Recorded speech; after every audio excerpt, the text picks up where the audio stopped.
ठीक कर रहे हैं, ठीक कर रहे हैं, ठीक है। उसके बाद बताइए आवाज ठीक है। फर्स्ट क्वेश्चन है, अंतरिक्ष से संबंधित अर्सा मेजर या बिग बियर का संबंध किससे है? कई बार बताए हैं, अर्सा मेजर या बिग बियर का संबंध किससे है? सौर मंडल से, नक्षत्र मंडल से, क्षुद्र ग्रह से। इसका हम आपको चित्र भी दिखाए हैं, इसका हम आपको दिखाए भी है किस तरह का पैटर्न होता है ना।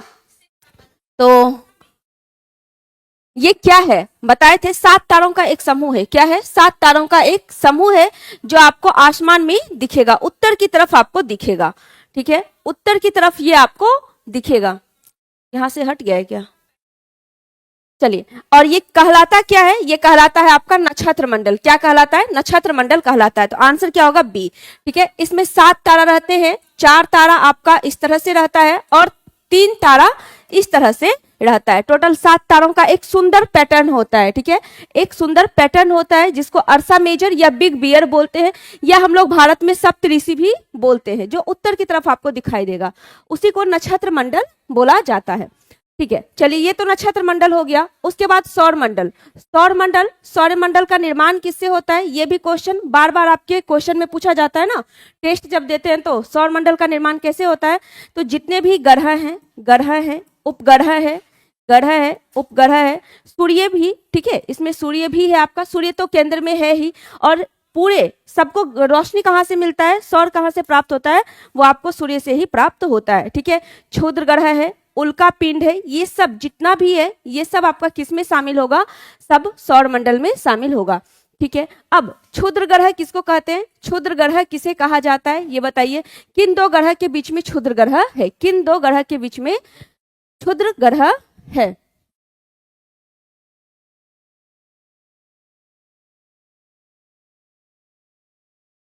साउंड ठीक हो गया है? साउंड ठीक है? बता देंगे जल्दी से जिनको भी साउंड का प्रॉब्लम था। अब आवाज आप तक सही जा रही है? अगर जा रही है तो बता देंगे, यस कर देंगे, ठीक है। तो इसका आंसर क्या हुआ? ऑप्शन नंबर बी सही आंसर इसका हो गया, बी। आगे चलते हैं, क्वेश्चन नंबर 72।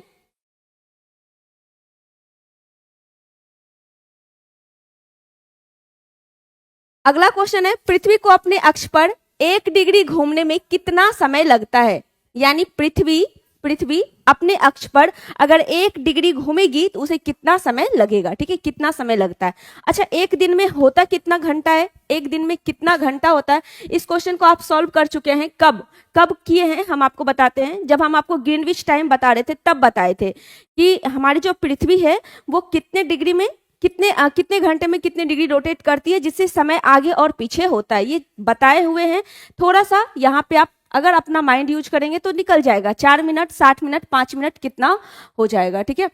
अपने अक्ष पर कितना कैसे घूमती है ये बताना है। बताइए, आंसर आ रहा है 4 मिनट। चलिए देखते हैं, हमारी जो पृथ्वी है वो 24 घंटा में कितना डिग्री रोटेट करती है?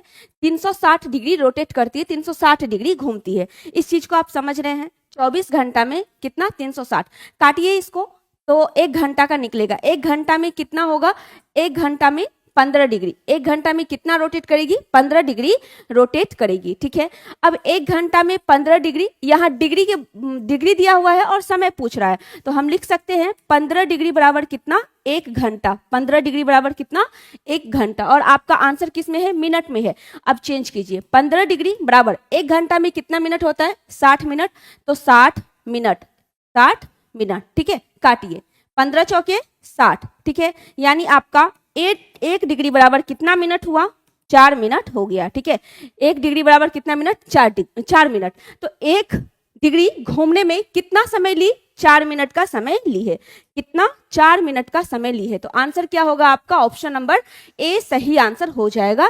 ए सही आंसर आपका हो जाएगा। ये किस तरह से निकाले, समझ में आया? हमारी पृथ्वी 24 घंटे में कितना डिग्री रोटेट करती है? 360 डिग्री रोटेट करती है। यहीं से हम निकाले हैं कि 1 डिग्री घूमने में उसे कितना मिनट लगेगा, 1 डिग्री घूमने में कितना मिनट लगेगा, ठीक है। अच्छा, पृथ्वी पे टाइम जोन यानी समय का जो निर्धारण है वो किससे होता है? ग्रीनविच से होता है। यानी ग्रीनविच से जो रेखा जितनी आगे होगी, जो रेखा जितनी आगे होगी, ठीक है, उसका टाइम क्या होगा? उतना ही आपका आगे होगा, उतना ही आगे होगा। जैसे भारत का जो आपका माध्यम समय रेखा है, ठीक है। भारत का जो टाइम जोन है वो क्या है, वो क्या है, 5.5 घंटा आगे है। 5.5 घंटा क्या है, आगे है, 5.5 घंटा आगे है। और ग्रीनविच कहाँ स्थित है, ग्रीनविच की बात करें, ग्रीनविच कहाँ स्थित है, तो ये लंदन में स्थित है। लंदन यूके में आपका क्या है, ये स्थित है, ठीक है। क्लियर है। तो आंसर क्या होगा आपका, ऑप्शन नंबर ए, 4 मिनट सही आंसर हो जाएगा। आगे चलिए क्वेश्चन नंबर 73। Question number 73। अर्चना, आंसर आपका सी कैसे आया, सी कैसे आया, बिल्कुल नहीं, सी नहीं होगा। आगे, राज्यों, नगरों, शहर और गांवों और विश्व के विभिन्न देश और राज्य तथा उनकी सीमाओं को दर्शाने वाले मानचित्र को क्या कहा जाता है, क्या कहते हैं, राज्य, नगर, शहर, ठीक है, उसके बाद विश्व, गांव और जो भी सीमा सब है उसको दर्शाने वाले मानचित्र को क्या कहते हैं, मतलब जिस मानचित्र पर दर्शाते हैं उसको क्या कहते हैं। भौतिक मानचित्र, राजनीतिक मानचित्र, थीमेटिक मानचित्र, एक से अधिक या इनमें से कोई भी नहीं। कौन सा मानचित्र उसको कहा जाता है, कौन सा मानचित्र कहते हैं।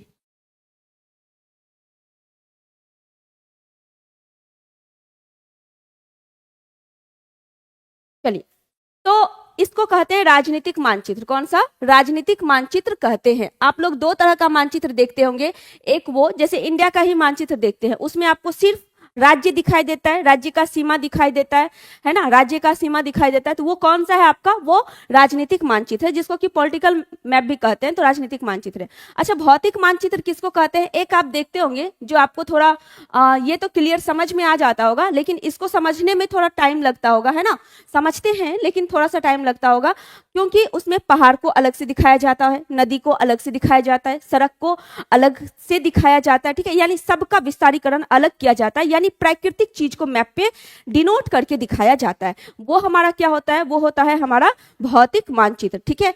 इसमें प्राकृतिक चीज को अलग से दिखाया जाता है मैप में ही, ठीक है। जैसे आपका पर्वत,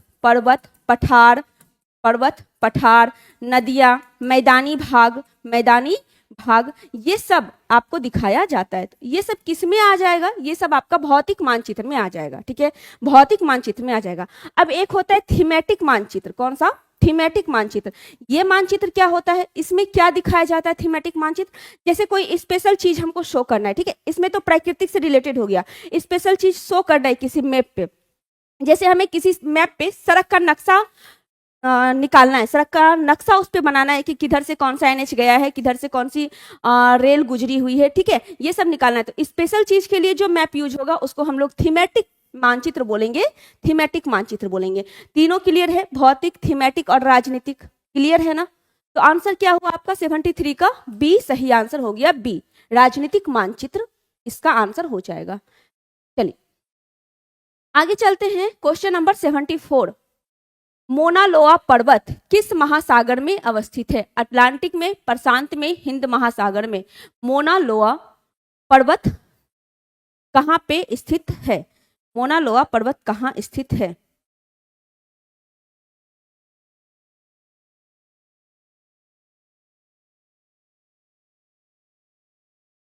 चलिए, अटलांटिक है, प्रशांत है, हिंद महासागर। अच्छा, प्रशांत महासागर की बात करें तो प्रशांत महासागर में ही आपका रिंग ऑफ फायर है ना, रिंग ऑफ फायर, जिसको कि प्रशांत महासागर का परिमेखला भी कहा जाता है, प्रशांत महासागर का परिमेखला भी कहते हैं। वो कहाँ देखते हैं, प्रशांत महासागर में देखते हैं, ठीक है, प्रशांत महासागर का परिमेखला, प्रशांत महासागर का परिमेखला, यहाँ पे सबसे ज्यादा भूकंप और सबसे ज्यादा ज्वालामुखी यहीं पे उत्पन्न होता है। प्रशांत महासागर का परिमेखला, ring of fire, ring of fire, ठीक है, ये भी कहा है प्रशांत महासागर में ही है, और मोना लोआ पर्वत भी आपका कहा, प्रशांत महासागर में ही। तो आंसर क्या होगा, बी इसका सही आंसर हो जाएगा। मोना लोआ पर्वत या मोना लोआ ज्वालामुखी कहाँ पे है, प्रशांत महासागर में स्थित है, ठीक है। उसके बाद चलिए बात करते हैं हम लोग सबसे अधिक सक्रिय ज्वालामुखी कौन सी है, किलायु, सबसे अधिक सक्रिय लिखेंगे, सबसे अधिक सक्रिय, सबसे अधिक सक्रिय ज्वालामुखी, सबसे अधिक सक्रिय कौन सा है, किलायु, कौन सा है, किलायु हो जाएगा, ठीक है, किलायु हो जाएगा। उसके बाद कौन सा ऐसा महाद्वीप है जिसमें कि एक भी नहीं है? कौन सा ऐसा महाद्वीप है जिसमें कि एक भी नहीं है? तो ऑस्ट्रेलिया है, जहां पर एक भी ज्वालामुखी आपको देखने को नहीं मिलेगा। सबसे ज्यादा प्रशांत महासागर में, लेकिन ऑस्ट्रेलिया महाद्वीप की बात करें तो वहां एक भी ज्वालामुखी आपको नहीं देखने को मिलेगा। ठीक है, ज्वालामुखी नहीं मिलेगा। कहाँ? ऑस्ट्रेलिया में, ऑस्ट्रेलिया में। ठीक है, ऑस्ट्रेलिया। क्लियर है?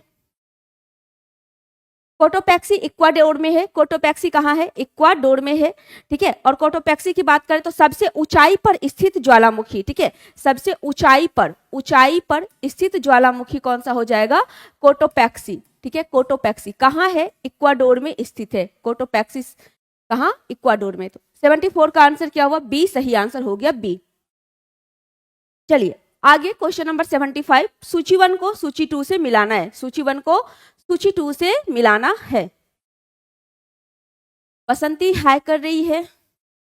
बसंती आंसर दीजिए 75 का क्या होगा? सूची 1 को सूची 2 से मिलाना है। आप जानते हैं किस वन में कौन सा पौधा मिलता है? ठीक है, तो बताइए कौन सा पौधा किस वन का हो जाएगा? 75, क्वेश्चन नंबर 75।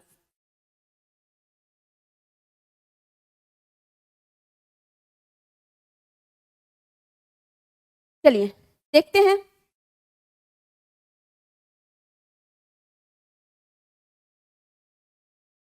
रोजवुड पहला क्या है? रोजवुड महोगनी किस में है? रोजवुड महोगनी उष्णकटिबंधीय सदाबहार वन में होगा। रोजवुड, महोगनी, सरोजवुड, ठीक है, एनी, अबनी, बेत, ये सब हम आपको बताए हैं किसमें? उष्णकटिबंधीय सदाबहार वन में बताए हैं। दूसरा है पीपल, नीम, ये उष्णकटिबंधीय पतझड़ वन में आ जाएगा। किसमें?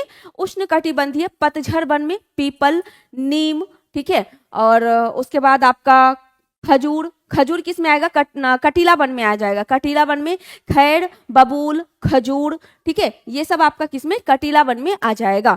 तो सी का क्या हुआ? 3 सी का हो गया। पाइन, देवदार, ठीक है, ये सब आपका पर्वतीय वनस्पति में आ जाएगा। स्प्रूस, ठीक है, ये सब आपका किस में आएगा? ऑप्शन नंबर ए, यानी आपका ए पर्वतीय वनस्पति में आएगा, जो कि उत्तराखंड और हिमाचल प्रदेश में आप ज्यादा देखेंगे। उत्तराखंड और हिमाचल प्रदेश में ज्यादा देखेंगे। तो आंसर क्या होगा? ए का 2 हो गया, बी का 4 हो गया, सी का 3 हो गया और डी का 1 हो गया।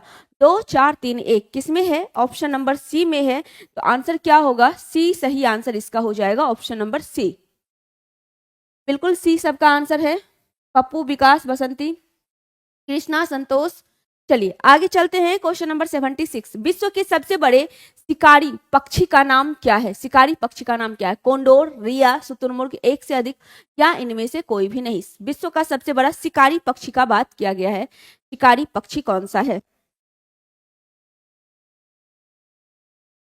कंगारुओं का देश किसे कहते हैं? ऑस्ट्रेलिया को। कंगारुओं का देश किसे कहते हैं? ऑस्ट्रेलिया को कहते हैं। ऑस्ट्रेलिया में ही आपका एक जंतु पाया जाता है, प्लेटिपस। प्लेटिपस एक जंतु पाया जाता है जो बहुत ही विचित्र होता है, ठीक है। उसके बाद लायर बर्ड, जिसको कि नकल करने वाला भी बोलते हैं, लायर बर्ड, लायर बर्ड, ठीक है, लायर बर्ड के नाम से कौन जाना जाता है? मतलब किस नाम से फेमस है? नकल करने वाले, नकल करने के लिए ये फेमस है। कहाँ पे मिलेगा? ये आपको ऑस्ट्रेलिया में ही मिल जाएगा। कंगारू का देश, कंगारू का देश किसे कहते हैं? ये भी ऑस्ट्रेलिया को ही कंगारू का देश भी कहा जाता है। उसके बाद एक बताए, विचित्र जानवर होता है जो कि जमीन पे रहेगा तो बहुत तेजी से दौड़ेगा और पानी में रहेगा तो क्या होगा? जमीन पे रहेगा तो बहुत तेजी से दौड़ेगा और पानी में रहेगा तो तैरेगा, ठीक है, पानी में वो तैरता है। उसका नाम क्या है? प्लेटिपस। क्या नाम है? Platypus, platypus. ये तीनों आपको कहाँ देखने को मिलेंगे? ऑस्ट्रेलिया में। कहाँ पे मिलेंगे? ऑस्ट्रेलिया में ये तीनों मिल जाएंगे, ठीक है, ऑस्ट्रेलिया में। अच्छा, न्यूजीलैंड का कौन सा पक्षी है? न्यूजीलैंड का राष्ट्रीय पक्षी किसे घोषित किया गया है? ये भी बताना है। और सबसे बड़ा शिकारी पक्षी कौन सा है? कोंडोर है। सबसे बड़ा शिकारी पक्षी कौन सा है? कोंडोर सबसे बड़ा शिकारी पक्षी है। तो आंसर क्या हो जाएगा? ए सही आंसर हो जाएगा, ए। संतोष, मोनी बिल्कुल सही है, ठीक है। 76 का ऑप्शन नंबर ए आपका कोंडोर हो गया।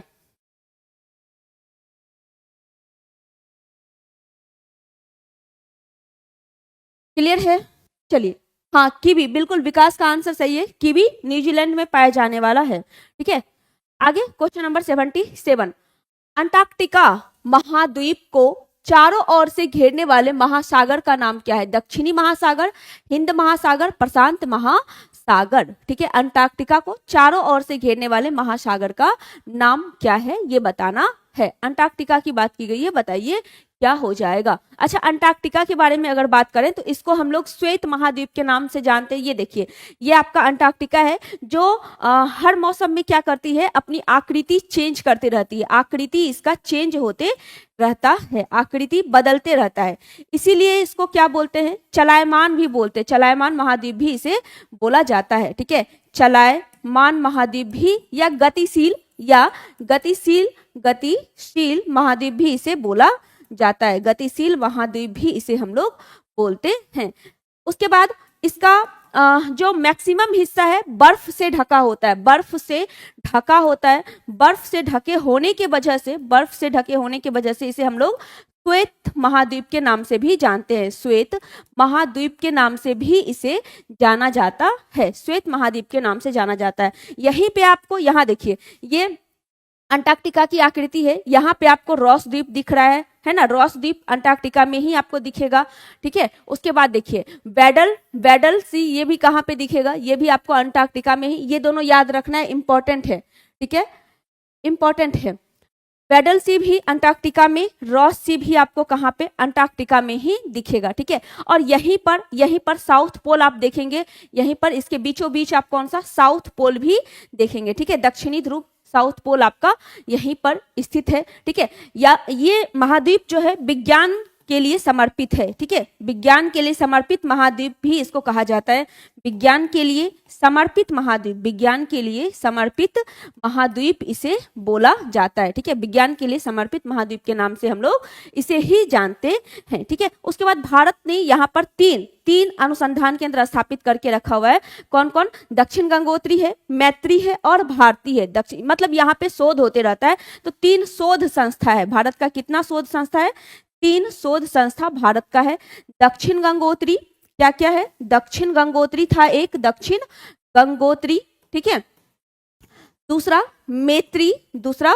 मैत्री और तीसरा कौन सा, भारती। तीसरा कौन सा, भारती। दक्षिण गंगोत्री, मैत्री और भारती, ये 3 शोध संस्था यहाँ पे है। अब इसका आंसर क्या हो जाएगा, इसका आंसर क्या हो जाएगा, अंटार्कटिका महाद्वीप के चारों ओर। Question number 77।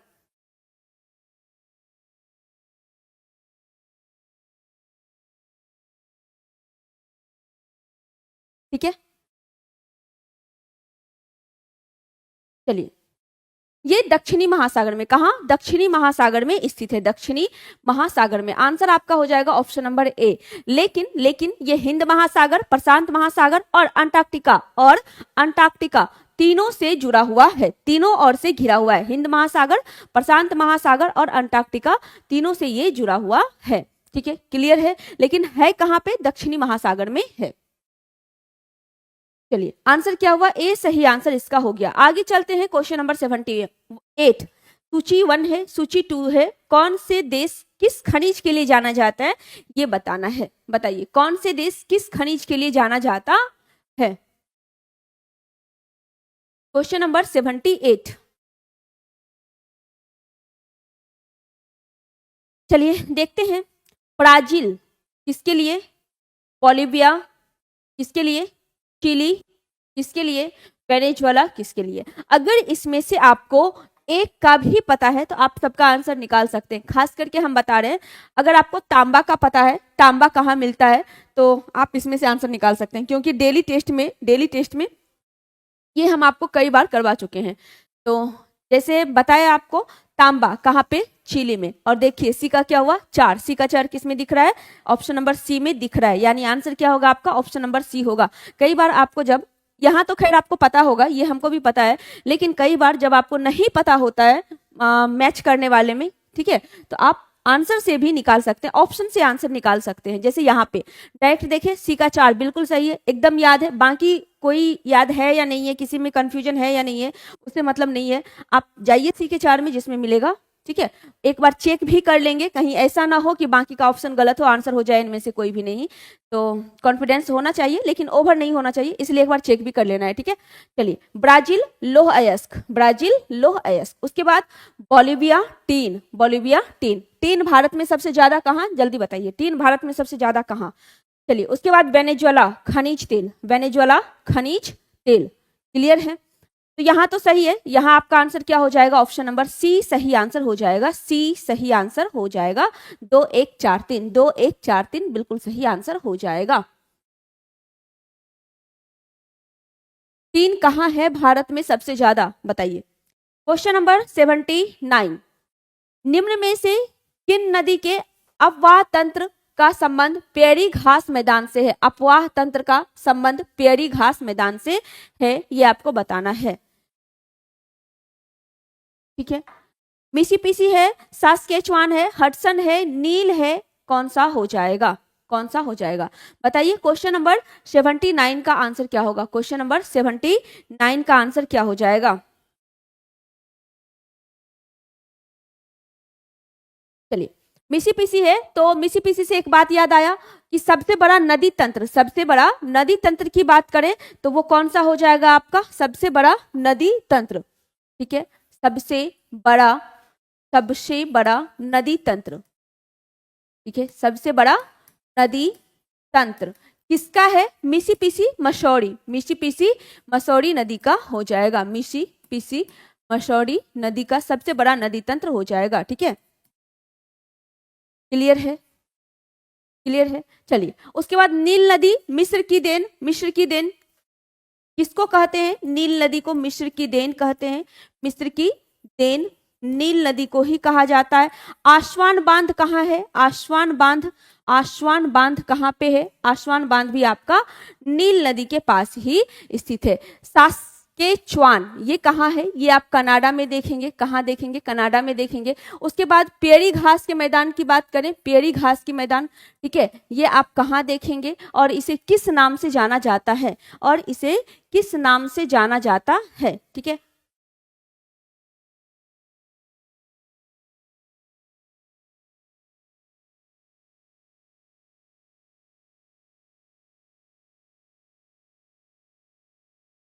चलिए, पेड़ी घास के मैदान को गेहूं की डलिया, गेहूं की डलिया के नाम से जाना जाता है, और ये कहाँ है, ये आपका उत्तरी अमेरिका में है, कहाँ है, उत्तरी अमेरिका में स्थित है, उत्तरी अमेरिका में ये स्थित होगा।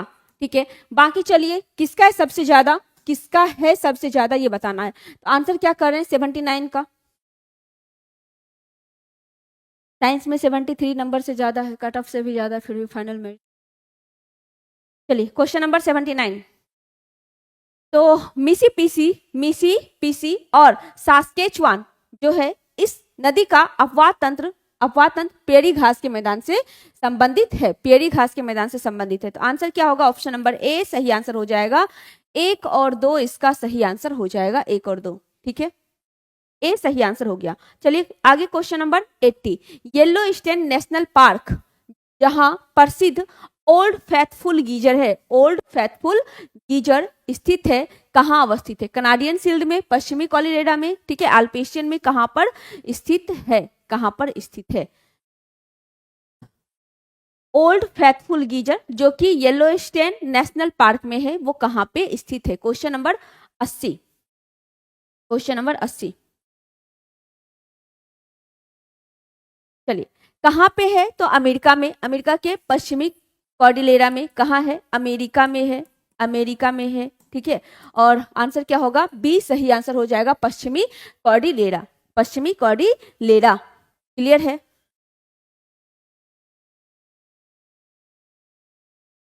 कल। चलिए आगे चलते हैं, क्वेश्चन नंबर 81, सूची 1 को सूची 2 से मिलाना है, स्थानांतरित कृषि का नाम है और देश का नाम है, स्थानांतरित कृषि है और देश का नाम है। बताइए क्वेश्चन नंबर 81 का आंसर क्या हो जाएगा, 81 का आंसर क्या हो जाएगा। चलिए देखते हैं, झूमिंग कृषि कहाँ पर, उत्तर पूर्वी भारत में, उत्तर पूर्वी भारत में जो स्थानांतरित कृषि होती है उसे झूमिंग कृषि के नाम से, यानी झूम कृषि के नाम से जानते हैं।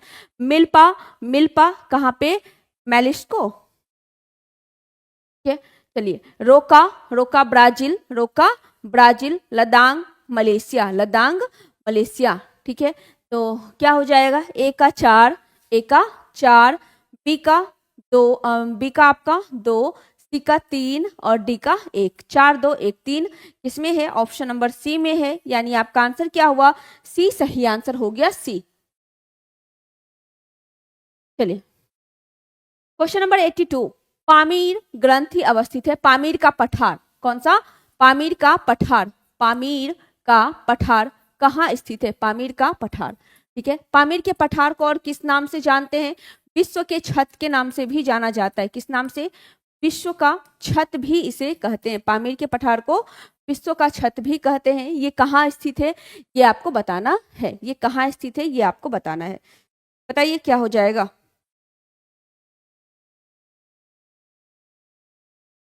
एशिया माइनर का पठार किसको कहते हैं, एशिया माइनर के पठार के नाम से किसे जाना जाता है, ईरान के पठार को एशिया माइनर का पठार कहते हैं, ठीक है।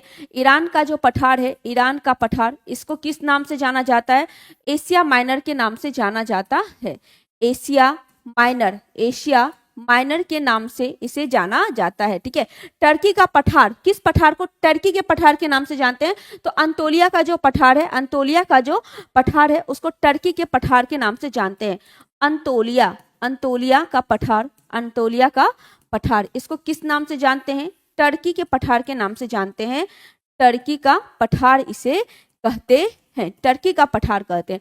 अब बताइए क्वेश्चन नंबर 82 का आंसर क्या आएगा, 82 का आंसर क्या हो जाएगा, सबका आंसर आ रहा है सी, देखते हैं सी में क्या है।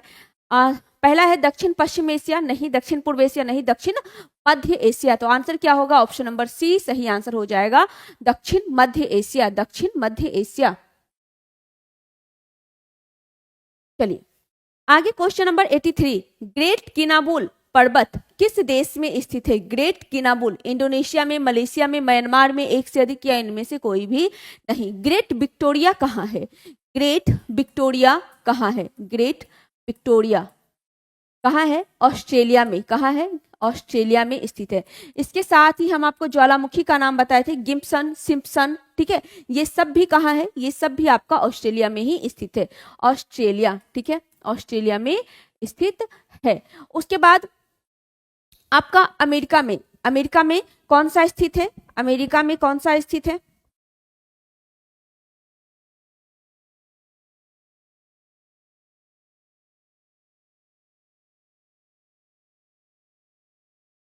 Mount McKinley, mount McKinley, mount McKinley की बात करेंगे तो अमेरिका में है। ग्रेट बेसिन भी अमेरिका में है, ठीक है, mount McKinley, great basin, great basin ये भी कहाँ है, अमेरिका में ही स्थित है, अमेरिका में स्थित है। Mount McKinley, mount McKinley, mount McKinley कहाँ, अमेरिका में ही स्थित है, अमेरिका में ही स्थित है। अब बताइए इसका आंसर क्या होगा, 83 का answer, option C, B, Australia. चलिए 83 का आंसर देखते हैं, इंडोनेशिया, मलेशिया, म्यांमार, मलेशिया, क्या होगा, मलेशिया। ग्रेट किनाबुल कहाँ, मलेशिया में है, तो आंसर क्या होगा, ऑप्शन नंबर बी सही आंसर हो गया, बी। किलीमंजारो कहाँ पे है बताना है, किलीमंजारो कहाँ है, किलीमंजारो कहाँ है, बहुत इजी क्वेश्चन है, बताइए कहाँ है किलीमंजारो, ठीक है बताइए।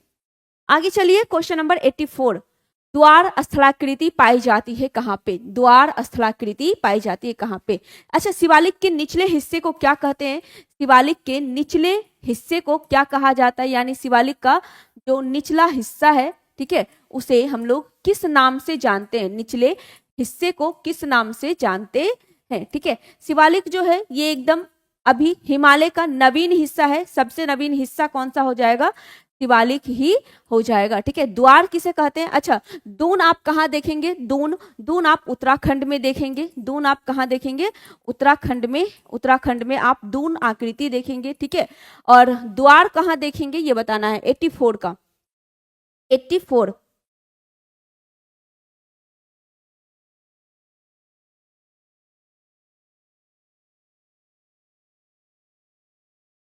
साउथ अमेरिका में, कौन सा, साउथ अमेरिका में, अच्छा किलीमंजारो जो पूछे थे, किलिमंजारो अफ्रीका में है। किलिमंजारो कहाँ है? अफ्रीका में स्थित है। अंजलि का आंसर सही है, किलिमंजारो आपका अफ्रीका हो जाएगा, अफ्रीका। ठीक है, चलिए क्वेश्चन नंबर 84।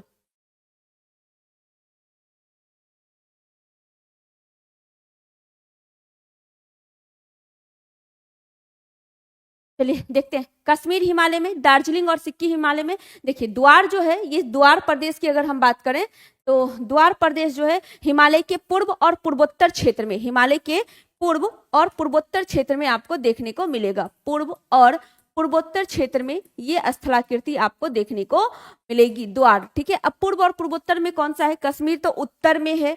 ठीक है, दार्जिलिंग और सिक्किम, दार्जिलिंग और सिक्किम ही आपका पूर्वोत्तर हिस्से में आता है। पश्चिमी घाट तो खैर दक्षिण में ही हो जाएगा। पश्चिमी घाट कहाँ? दक्षिण में हो जाएगा। तो आंसर क्या हुआ? ऑप्शन नंबर बी, दार्जिलिंग और सिक्किम हिमालय। दार्जिलिंग और सिक्किम हिमालय में आप द्वार देखेंगे। अच्छा, शिवालिक का निचला हिस्सा क्या कहलाता है? तराई प्रदेश। क्या कहलाता है? तराई प्रदेश शिवालिक का निचला हिस्सा कहलाता है। ठीक है, शिवालिक का निचला हिस्सा तराई प्रदेश कहलाता है। ठीक है, चलिए आगे चलते, क्वेश्चन नंबर 85। भारत में मानसून के प्रस्फोट यानी फटने के लिए निम्नलिखित में से किसे जिम्मेदार माना जाता है? किसे जिम्मेदार माना जाता है? पश्चिमी जेठ धारा को, पूर्वी जेठ प्रवाह को, व्यापारिक पवनों को, एक से अधिक, या इनमें से कोई भी नहीं? भारत के मानसून फटने के लिए किसे जिम्मेदार माना जाता है? हाँ, तराई शिवालिक का निचला हिस्सा, देखिए हम लोग तराई के नाम से जानते हैं। चलिए क्वेश्चन नंबर 85। पश्चिमी जेठ धारा, पूर्वी जेठ प्रवाह, व्यापारिक पवने, एक से अधिक, या इनमें से कोई भी नहीं? तो 85 का आंसर हो जाएगा आपका पूर्वी जेठ प्रवाह। अच्छा, जेठ धाराएं आपको कहाँ मिलेगी? जेठ धाराएं आपको ऊपरी परत में मिलेगी। ठीक है, वायुमंडल का जो आपका ऊपरी हिस्सा होता है उसमें आपको जेठ धाराएं देखने को मिलेगी। क्षोभ मंडल और समताप मंडल में, समताप मंडल के निचली हिस्सा और क्षोभ मंडल के ऊपरी हिस्सा में जेठ धाराएं आपको देखने को मिल जाएगी। तो 85 का आंसर आपका क्या हुआ? बी, पूर्वी जेठ प्रवाह मानसून के फटने के लिए जिम्मेदार माना जाता है। अच्छा, मानसून की बात करें, मानसून जो है भारत में कब प्रवेश करता है? मानसून भारत में कब प्रवेश करता है? जून के प्रथम सप्ताह में। कब? जून के प्रथम सप्ताह में ये प्रवेश करता है। और कहाँ पे प्रवेश करता है? केरल में। कहाँ पे? केरल में प्रवेश करता है। ठीक है, केरल में प्रवेश करता है। उसके बाद सबसे ज्यादा बारिश, अच्छा ये जो आपका दक्षिण भारत का हिस्सा है, ये वाला हिस्सा है, ठीक है, यहीं पर पश्चिमी घाट है और पश्चिमी घाट के इस वाले हिस्से में बारिश नहीं होती है जब मानसून प्रवेश कर रहा होता। इसको क्या कहते हैं? इसको वृष्टि छाया वाला क्षेत्र कहते हैं, जिसमें आपका तमिलनाडु भी आता है। और इस हिस्से में वर्षा नहीं होती है। इस हिस्से में दक्षिण पश्चिम मानसून का जो अरब सागर वाला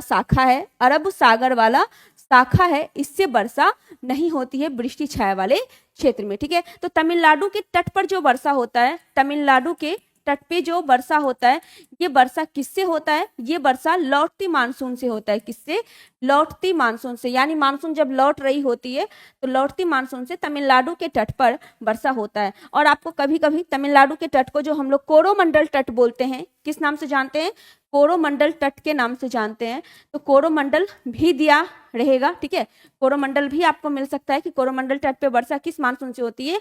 लौटती मानसून से होती है। लौटती मानसून से होती है। ठीक है, चलिए उसके बाद जो ये पहली शाखा आती है, केरल में टकराती है और यहाँ पे वर्षा करवाती है। फिर पश्चिमी घाट के इस वाले हिस्से में काफी वर्षा होता है। उसके बाद आगे जाती है और अरावली के समानांतर क्रॉस करके आगे बढ़ जाती है। यही वजह है, अरावली समानांतर में पड़ता है। राजस्थान में जो अरावली पर्वत है ये समानांतर पड़ता है और इसी वजह से जो पवनें सीधे निकलती है तो राजस्थान में वर्षा नहीं होता है। राजस्थान में वर्षा नहीं होता है। राजस्थान में वर्षा नहीं होता है अरब सागर वाली शाखा से।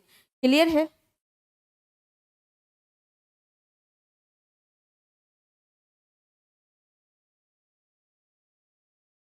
चलिए आगे चलते हैं, क्वेश्चन नंबर 86।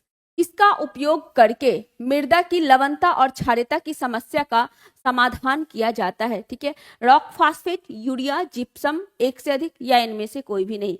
यानी हम किसका यूज करेंगे, जो मिट्टी में लवणता और क्षारीयता की जो समस्या है उसका समाधान हो जाएगा। ठीक है, लवणता और क्षारीयता का समाधान हो जाएगा, ये पूछा जा रहा है आपसे।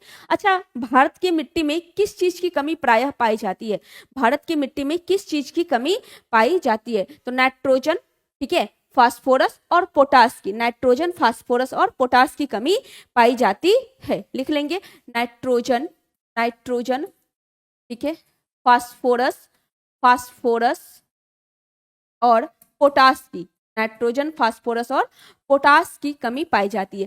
किस अनुपात में पाई जाती है, सबसे इंपॉर्टेंट क्वेश्चन यही है कि भारत की मिट्टी में नाइट्रोजन, फास्फोरस और पोटास की जो कमी होती है वो किस अनुपात में होता है, तो 4:2:1 के अनुपात में भारत की मिट्टी में इसकी कमी होती है। ठीक है, 4:2:1 में नाइट्रोजन, फास्फोरस और पोटास की कमी होती है। अच्छा, मिट्टी के अध्ययन को हम लोग किस नाम से जानते हैं, मिट्टी के अध्ययन को किस नाम से जाना जाता है, ये बताना है। मिट्टी का अध्ययन किस नाम से जाना जाता है, ये आपको बताना है। ठीक है, बाकी आपकी सिजरी संस्था कहाँ पे है, सिजरी संस्था कहाँ है, जिसको कि हम लोग बोलते हैं केंद्रीय शुष्क क्षेत्र अनुसंधान संस्था, वो जोधपुर में है। ठीक है, कहाँ पे है, जोधपुर में है।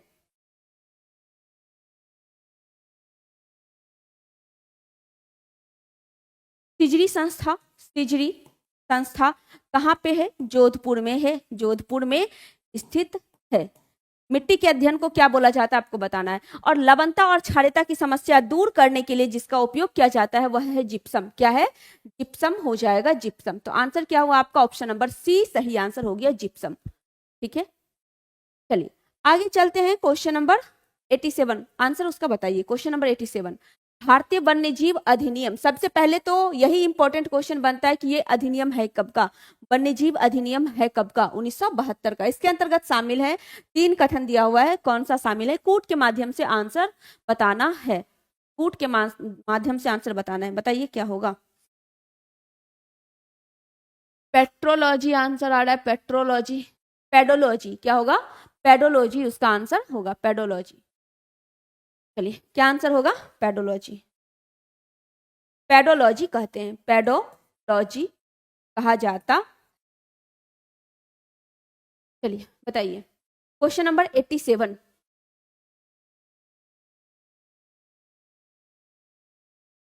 चलिए देखते हैं।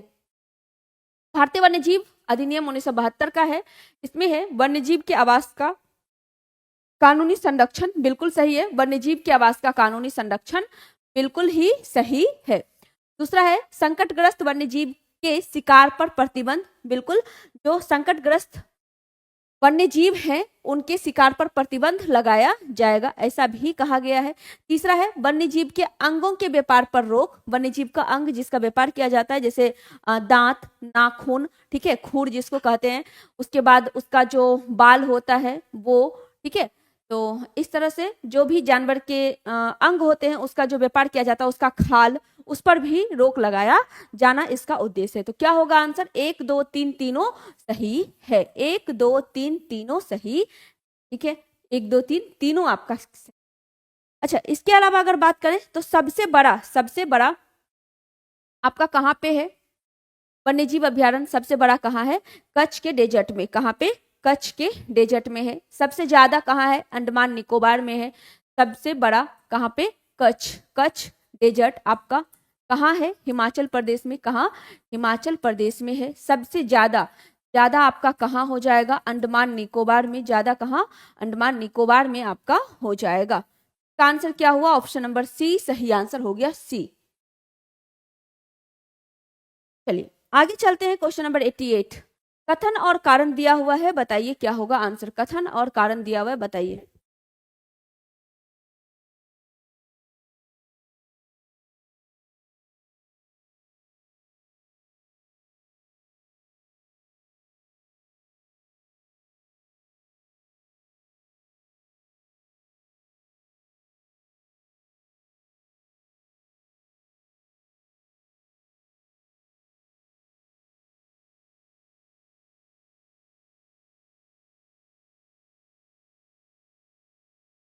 चलिए देखते हैं कथन क्या कहता है। गुरुत्वाकर्षण का मान ध्रुवों पर अधिक होता है, गुरुत्वाकर्षण का जो मान है ध्रुव पर ज्यादा होता है, और भूमध्य रेखा पर कम होता है। ठीक है, भूमध्य रेखा पर कम होता है। कारण इसका है पृथ्वी के अंदर धरातल में गहराई बढ़ने के साथ तापमान और दाब और घनत्व में वृद्धि होती। दोनों सही है, दोनों क्या है आपका, दोनों सही है। लेकिन ये कोई इसका स्पष्ट रीजन नहीं है, ये कोई इसका रीजन नहीं है कि हाँ गहराई में जाएंगे तापमान दाब और घनत्व में वृद्धि होगा, इसी वजह से ध्रुव पर गुरुत्वाकर्षण ज्यादा होता है, भूमध्य रेखा पर गुरुत्वाकर्षण कम होता है। ये कोई रीजन नहीं है। तो दोनों सही है लेकिन सही व्याख्या नहीं कर रहा है। दोनों सही है लेकिन सही व्याख्या नहीं कर रहा है। तो आंसर आपका हो जाएगा option number B. Option number B. यहां से दो बातें आती है, यहां से दो बातें आपकी आती है। एक कि ऐसा होता क्यों है, गुरुत्वाकर्षण का मान ध्रुवों पर ज्यादा क्यों होता है और भूमध्य रेखा पर कम क्यों होता है। दूसरा ये कि कितना मीटर अगर हम अंदर जाएंगे, कितने मीटर गहराई पे जाएंगे तो कितने डिग्री सेल्सियस ताप में कमी होगी।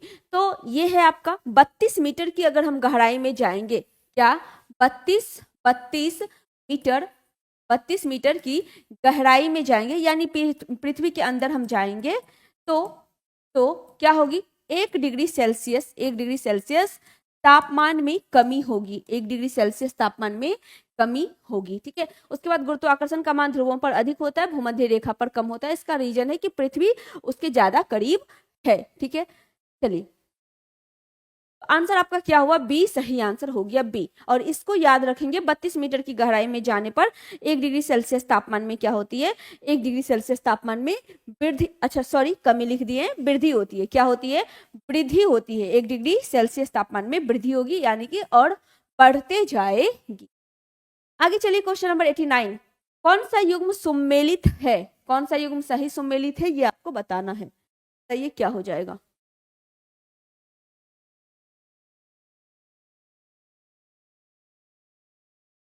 Question number 89।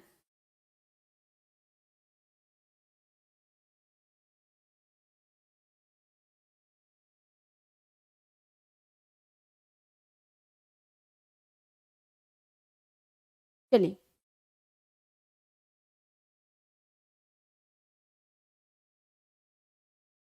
पहला है आग्नेय सेल। आग्नेय सेल मतलब आग्नेय चट्टान, इसमें ग्रेनाइट बिल्कुल सही है, ग्रेनाइट ग्रेबो। ठीक है, ग्रेनाइट ग्रेबो सर्पेंटाइन ये सब किस में आएगा, सर्पेंटाइन ये सब आपका आग्नेय सेल में आ जाएगा, सर्पेंटाइन। ठीक है, आग्नेय सेल में आ जाएगा। दूसरा है अवसादी, इसमें चूना पत्थर, बलुआ पत्थर, बलुआ पत्थर, कोयला पेट्रोलियम ये सब आपका किस में आएगा, ये सब अवसादी सेल में आ जाएगा।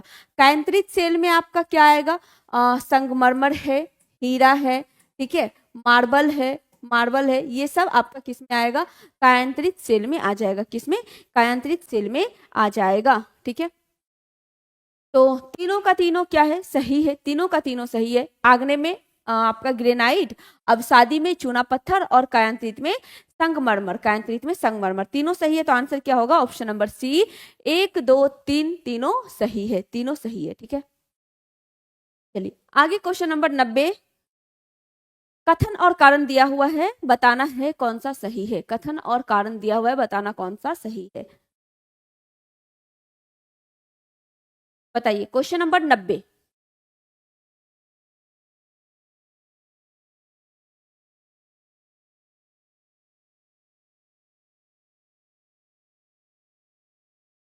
चलिए देखते हैं। क्षोभ मंडल की मोटाई विषुवत पर सबसे ज्यादा होती है और रीजन है विषुवत पर वायु का प्रवाह तेज होता है। Question number 90।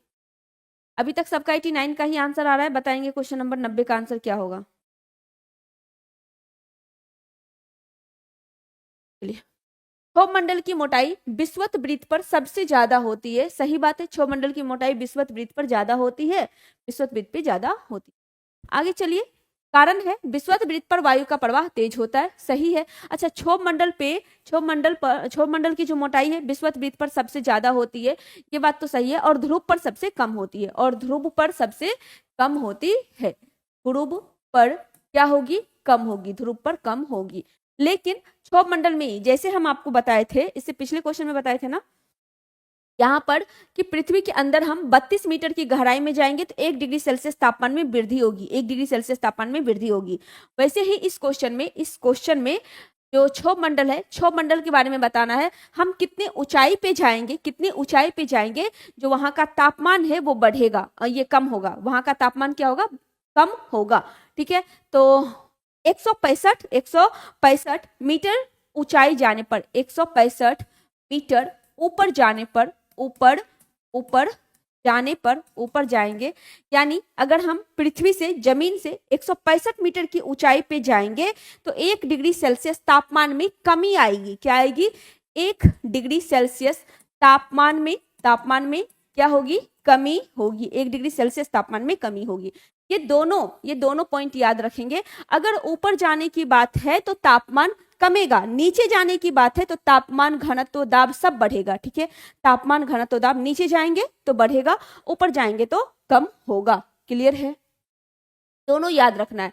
यहाँ पे 165 मीटर ऊपर जाएंगे तो 1 डिग्री सेल्सियस तापमान में कमी होगी और जब गहराई में जाएंगे तो वृद्धि होगी। ठीक है, इसका आंसर आपका क्या हो जाएगा, ऑप्शन नंबर ए इसका सही आंसर हो जाएगा। कथन और कारण दोनों सही है, ए और आर दोनों सही है और आर ए की सही व्याख्या कर रहा है। आंसर आपका हो गया option number A, option number A. Clear है, तो आगे बढ़ते हैं। Question number 91, question number 91। चलिए, 2009 में भारत में स्वच्छ गंगा के लिए, 2009 में भारत में स्वच्छ गंगा के लिए निम्न स्थापित किया गया, राष्ट्रीय क्या स्थापित किया गया ये बताना है, बताइए। 91 का आंसर क्या होगा, ऑप्शन है आपके पास क्या, राष्ट्रीय गंगा कमीशन, राष्ट्रीय गंगा कमीशन, स्वच्छ गंगा प्राधिकरण, तीसरा है राष्ट्रीय गंगा नदी तलहटी प्राधिकरण। ठीक है, राष्ट्रीय गंगा नदी तलहटी प्राधिकरण। बताइए क्या होगा 91 का आंसर।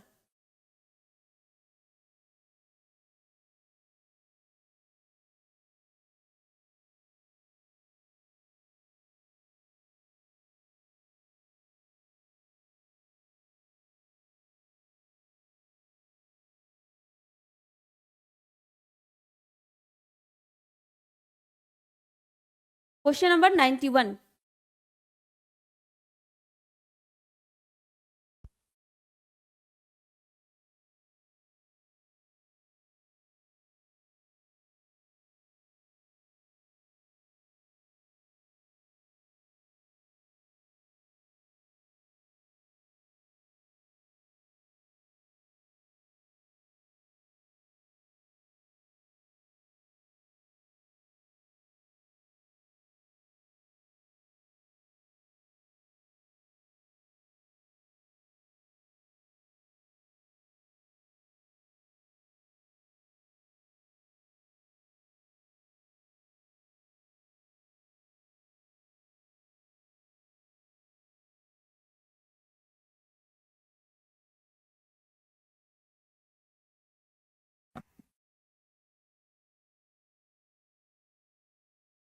चलिए, तो क्या हो जाएगा इसका आंसर, अच्छा स्वच्छ गंगा मिशन है। ठीक है, ये आपका 2009 का पूछ रहा है तो हो जाएगा राष्ट्रीय गंगा नदी तलहटी प्राधिकरण। आंसर क्या हो जाएगा, ऑप्शन नंबर सी सही आंसर हो जाएगा, सी। ठीक है, राष्ट्रीय गंगा नदी तलहटी प्राधिकरण इसका सही आंसर हो जाएगा। अच्छा, गंगा को राष्ट्रीय नदी कब घोषित किया गया, बताइए।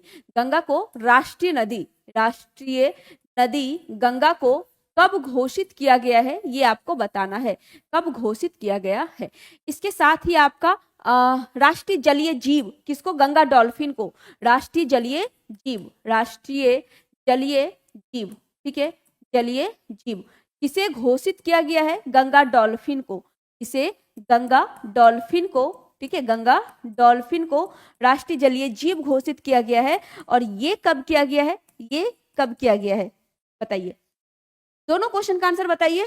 राष्ट्रीय नदी कब घोषित किया गया, 2008 बिल्कुल सही है, 4 नवंबर 2008, 4 नवंबर डेट के साथ याद रखना है। गंगा को कब घोषित किया गया है, 4 नवंबर 2008 को गंगा नदी को राष्ट्रीय नदी घोषित किया गया है। और उसी गंगा में रहने वाली डॉल्फिन को, यानी गंगा डॉल्फिन को राष्ट्रीय जलीय जीव कब घोषित किया गया, कब घोषित किया गया, डेट के साथ बताना है। 2009 बिल्कुल सही है, अगले साल 5 अक्टूबर को, कब, 5 अक्टूबर 2008 9 को गंगा डॉल्फिन को राष्ट्रीय जलीय जीव घोषित किया गया है। और यही 5 अक्टूबर जो है, इस 5 अक्टूबर को हम लोग डॉल्फिन डे के नाम से मनाते हैं। किसके नाम से? डॉल्फिन डे, यानी डॉल्फिन दिवस के रूप में हम लोग हर साल 5 अक्टूबर को मनाते हैं। तो ये सब याद रखेंगे, ठीक है, याद रखेंगे। 4/11/2008 बिल्कुल सही है। 4 नवंबर 2008 को 4/11/2008 बिल्कुल सही है। जैसे याद रहे बस याद रखना है। तो आंसर क्या हो जाएगा? राष्ट्रीय गंगा नदी तलहटी प्राधिकरण इसका सही आंसर हो जाएगा। क्लियर है? चलिए आगे चलते हैं। क्वेश्चन नंबर 92, वनस्पति जलवायु का सही सूचक है। वनस्पति जलवायु का सही सूचक है, ये किनका कथन है? थर्नथवेट का, कोपेन का, ट्रिवार्थी का, एक से अधिक या इनमें से कोई भी नहीं। इस लाइन का मतलब है कि किसी जलवायु का सही सूचक यानी सही मापदंड, ठीक है, सही मापदंड वो कौन होता है? वनस्पति होता है, वनस्पति होता है। ऐसा किनका मानना था? तो ऐसा मानना था कोपेन का। किनका मानना था? कोपेन का मानना था। तो आंसर क्या हो जाएगा? कोपेन हो जाएगा इसका सही आंसर। अच्छा, इसके अनुसार बताना है भारत को किस में रखा गया है। भारत को कोपेन ने किस जलवायु में रखा है, ठीक है, ये अपने वर्गीकरण के अनुसार किस जलवायु वर्गीकरण के अंतर्गत रखे हैं। और बिहार का जो है, तो अवस्थिति होने की वजह से उत्तरी बिहार अलग और दक्षिणी बिहार अलग में पाया जाता है। एक आपका CWG में और एक आपका AW में पाया जाता है, ठीक है, एक बिहार आपका AW में और एक बिहार आपका CWG में पाया जाता है। और भारत का आपको बताना है, ठीक है, भारत का आपको बताना है। और ये अपना जो जलवायु का सही सूचक मानते हैं, यानी किसी क्षेत्र को उसके अंतर्गत रखते हैं, तो किस आधार पे? वनस्पति के आधार पे। आंसर क्या हुआ आपका 92 का आंसर हो गया ऑप्शन नंबर बी। 92 का आंसर क्या हुआ? बी सही आंसर हो गया। चलिए next question number 93, Rajiv Gandhi पर्यावरण पुरस्कार दिया जाता है श्रेष्ठतर योगदान के लिए। मतलब किस क्षेत्र में आप अगर अच्छा योगदान देते हैं, अच्छा करते हैं, तो आपको कौन सा पुरस्कार दिया जाएगा? राजीव गांधी पर्यावरण पुरस्कार आपको मिलेगा। राजीव गांधी पर्यावरण पुरस्कार मिलेगा किस चीज में? वन रोपण एवं प्रतिभूमि संरक्षण के लिए, ठीक है। अच्छा, यहां से हम एक क्वेश्चन पूछते हैं, ग्रीन आर्मी स्टार्ट करने वाला कौन सा देश था? ग्रीन आर्मी, अगर आपको क्वेश्चन याद होगा तो आप इस क्वेश्चन का जरूर आंसर बताएंगे, ग्रीन आर्मी, ठीक है। राजीव गांधी पर्यावरण पुरस्कार वन रोपण एवं प्रतिभूमि के संरक्षण के लिए। अगला है स्वच्छ प्रौद्योगिकी एवं विकास के लिए, वन्य जीव संरक्षण के लिए, एक से अधिक या इनमें से कोई भी नहीं। क्वेश्चन नंबर 93 का सी आंसर आ रहा है, 93 का बी भी आंसर आ रहा है। बताइए क्या हो जाएगा?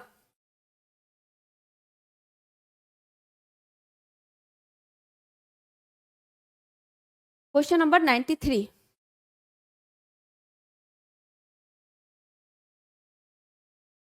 राजीव गांधी पर्यावरण पुरस्कार ऑस्ट्रेलिया ग्रीन आर्मी बिल्कुल सही है। याद है आप लोग को, ऑस्ट्रेलिया ग्रीन आर्मी शुरू किया था, ठीक है, ऑस्ट्रेलिया ने ग्रीन आर्मी शुरू किया था, जिसमें कि बच्चों को जागरूक किया जाता था और वो बच्चे फिर जागरूक सबको करते थे, जिसमें 17 से 24 वर्ष के बच्चों को रखा गया था, ठीक है। चलिए, राजीव गांधी पर्यावरण पुरस्कार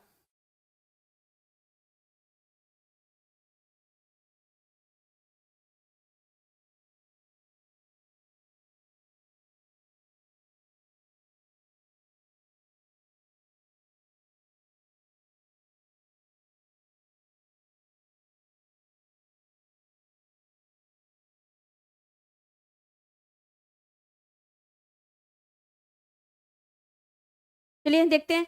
तो स्वच्छ प्रौद्योगिकी और विकास क्या होगा? स्वच्छ प्रौद्योगिकी और विकास शुरुआत कब किया गया इसका? 1992 में किया गया था। कब किया गया था? 1992 में राजीव गांधी पर्यावरण पुरस्कार, जो कि स्वच्छ प्रौद्योगिकी और विकास के लिए दिया जाता है। और इसमें जो पैसा है वो कितना दिया जाता है?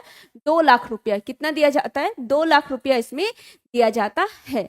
तो आंसर क्या होगा आपका? ऑप्शन नंबर बी सही आंसर हो जाएगा, बी, ठीक है। अच्छा, पर्यावरण का शत्रु किस पौधे को कहते हैं? पर्यावरण का शत्रु, पर्यावरण का शत्रु, ये भी क्वेश्चन है ना, ये भी क्वेश्चन आप किए हुए हैं, बताइए पर्यावरण का शत्रु किसे कहा जाता है, किस पौधों को कहा जाता है। चलिए आगे चलते हैं, क्वेश्चन नंबर 94। 19 नवंबर निम्न में से किस दिवस के रूप में मनाया जाता है? हरित दिवस, निर्धनता दिवस, शौचालय दिवस, एक से अधिक, या इनमें से कोई भी नहीं, या इनमें से कोई भी नहीं। बताइए क्या हो जाएगा इस क्वेश्चन का आंसर।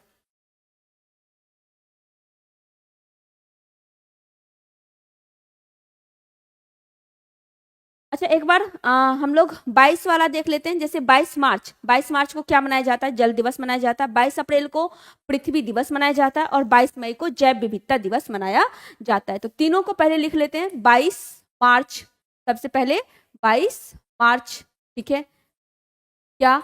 जल दिवस, विश्व जल दिवस 22 मार्च। 22 अप्रैल, 22 अप्रैल को पृथ्वी दिवस, 22 अप्रैल को पृथ्वी दिवस, ठीक है। और 22 मई क्या मनाते हैं? जैव विविधता दिवस मनाते हैं। जैव विविधता दिवस मनाया जाता है, जैव विविधता दिवस मनाया जाता है। 31 मई क्या मनाते हैं? तंबाकू निषेध दिवस। 31 मई को क्या मनाते हैं? तंबाकू निषेध दिवस 31 मई को मनाया जाता है, ठीक है। तंबाकू निषेध दिवस 31 मई को मनाया जाता है, ठीक है। अभी आपको बताना है, हाँ 22 अप्रैल अर्थ डे, ठीक है। उसके बाद कौन सा आपका हो जाएगा? विश्व पर्यावरण संरक्षण डे। विश्व पर्यावरण संरक्षण दिवस कब मनाया जाता है? 28 नवंबर को। विश्व पर्यावरण 28 नवंबर, विश्व पर्यावरण संरक्षण, विश्व पर्यावरण संरक्षण दिवस कब मनाया जाएगा? नवंबर में, 28 नवंबर को मनाया जाता है। और विश्व पर्यावरण दिवस कब मनाया जाता है? विश्व पर्यावरण दिवस कब मनाया जाता है? तो सबको पता है 5 जून को। विश्व पर्यावरण दिवस कब मनाया जाता है? 5 जून को विश्व पर्यावरण दिवस मनाया जाता है। थोड़ा सा अंतर है, इसीलिए क्वेश्चन को ध्यान से देखेंगे, ठीक है। और यही रीजन है कि हम दोनों एक साथ लिखे हैं। यहाँ पर्यावरण संरक्षण है और यहाँ पर्यावरण दिवस है। पर्यावरण दिवस है 5 जून, पर्यावरण संरक्षण दिवस है 28 नवंबर। पर्यावरण संरक्षण दिवस 28 नवंबर। अब 94 का आंसर क्या होगा? क्या होगा? 19 नवंबर को हम लोग विश्व शौचालय दिवस मनाते हैं। विश्व शौचालय दिवस मनाते हैं। आंसर क्या हुआ 94 का? सी। 94 का सी सही आंसर हो गया, सी। क्लियर है? 28 फरवरी को विज्ञान दिवस मना लेते हैं। 28 फरवरी को क्या मनाते हैं? 28 फरवरी को विज्ञान दिवस मना लिया जाता है, विज्ञान दिवस। चलिए आगे चलते हैं, question number 95। Question number 95, dinosaur जीवाश्म राष्ट्रीय पार्क की स्थापना किस जिले में की जा रही है? डायनासोर जीवाश्म राष्ट्रीय पार्क की स्थापना, डायनासोर जीवाश्म राष्ट्रीय पार्क की स्थापना किस जिले में की जा रही है? बालाघाट में, मंदसौर में, धार में, एक से अधिक, या इनमें से कोई भी नहीं। अब राष्ट्रीय पार्क आया है तो कुछ राष्ट्रीय पार्क यहाँ से देखते चलते हैं, कुछ राष्ट्रीय पार्क यहाँ से देखते चलते हैं, और किस राष्ट्रीय पार्क के लिए कौन सा इंपॉर्टेंट है ये भी देखेंगे, ठीक है। जैसे कि आपका एक होता है कश्मीरी मृग, वो कहाँ पे पाया जाता है? ठीक है, कश्मीरी मृग कहाँ पे पाया जाएगा? एक सिंग वाला गेंडा कहाँ पाया जाएगा? जंगली गधा कहाँ पाया जाएगा? जंगली गधा। चलिए पहला आपका जंगली गधा कहाँ पे? कच्छ के रण में। जंगली गधा कहाँ? कच्छ के रण में मिलेगा, ठीक है। जंगली गधा कच्छ के रण में। उसके बाद आपका जो जल्दापारा और काजीरंगा में मिलता है एक सिंग वाला गेंडा,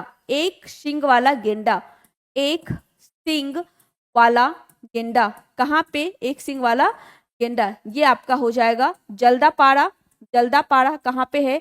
पश्चिम बंगाल में है। और एक सिंग वाला गेंडा जल्दापारा जो कि आपका कहाँ पड़ता है? पश्चिम बंगाल में पड़ता है। और आपका कहाँ पे? काजीरंगा में हो जाएगा, ठीक है। उसके बाद आपका हंगुल, ठीक है, ये कहाँ पे हो जाएगा? हंगुल दाची ग्राम में। हंगुल कहाँ पे? दाची ग्राम में। हंगुल आपका दाची ग्राम में। हंगुल दाची ग्राम में पाया जाएगा। ठीक है, साइबेरियन क्रेन, साइबेरियन क्रेन, ये साइबेरियन क्रेन कहाँ मिलेगा ये आपको बताना है। साइबेरियन क्रेन कहाँ मिल जाएगा ये आपको बताना है। चलिए, तो अब क्वेश्चन में क्या पूछा जा रहा है, डायनासोर जीवाश्म राष्ट्रीय पार्क कहाँ है, धार, कहाँ, धार। तो आंसर क्या होगा आपका, ऑप्शन नंबर सी, धार बिल्कुल सही आंसर हो जाएगा, सी सही आंसर हो जाएगा। क्या हुआ 95 का, सी सही आंसर हो गया।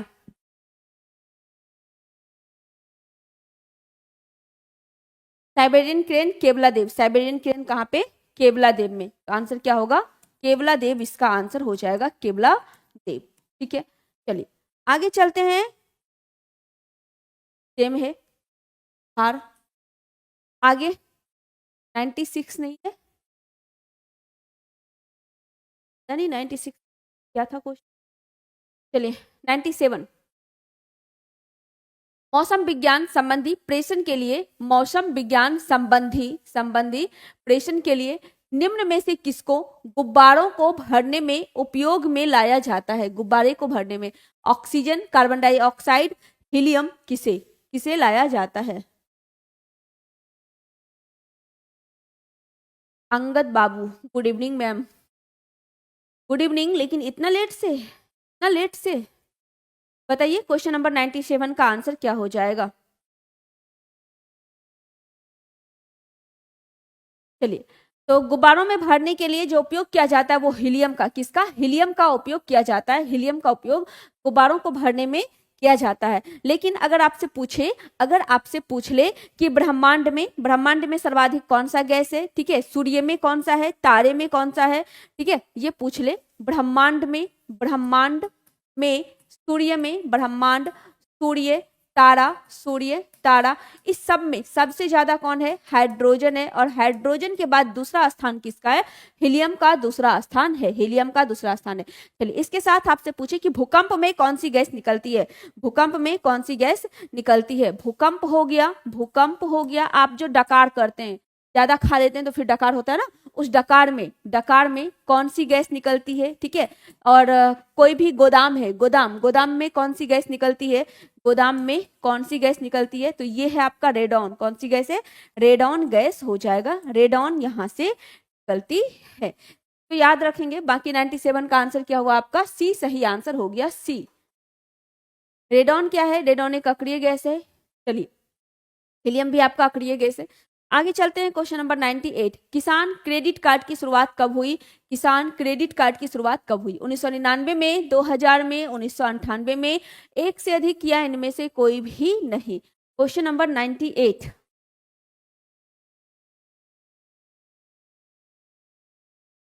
सबसे हल्का अक्रिय गैस कौन सा होगा, सबसे हल्का अक्रिय गैस कौन सा है, सबसे हल्का अक्रिय गैस कौन सा हो जाएगा।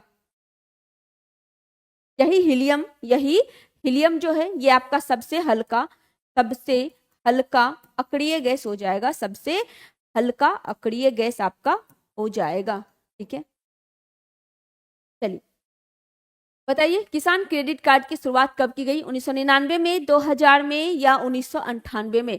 98 का आंसर क्या होगा। चलिए, किसान क्रेडिट कार्ड की शुरुआत 1999 में की गई, आंसर आपका हो गया ऑप्शन नंबर ए। ठीक है, आंसर क्या हुआ, ए सही आंसर हो गया।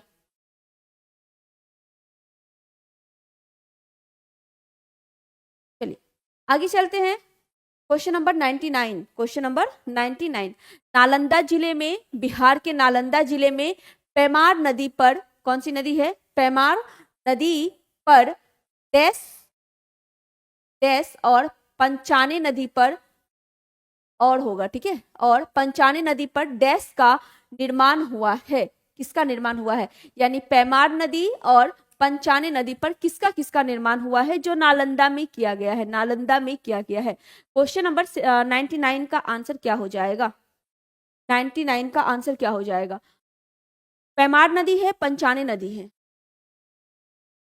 पैमार नदी और पंचाने नदी।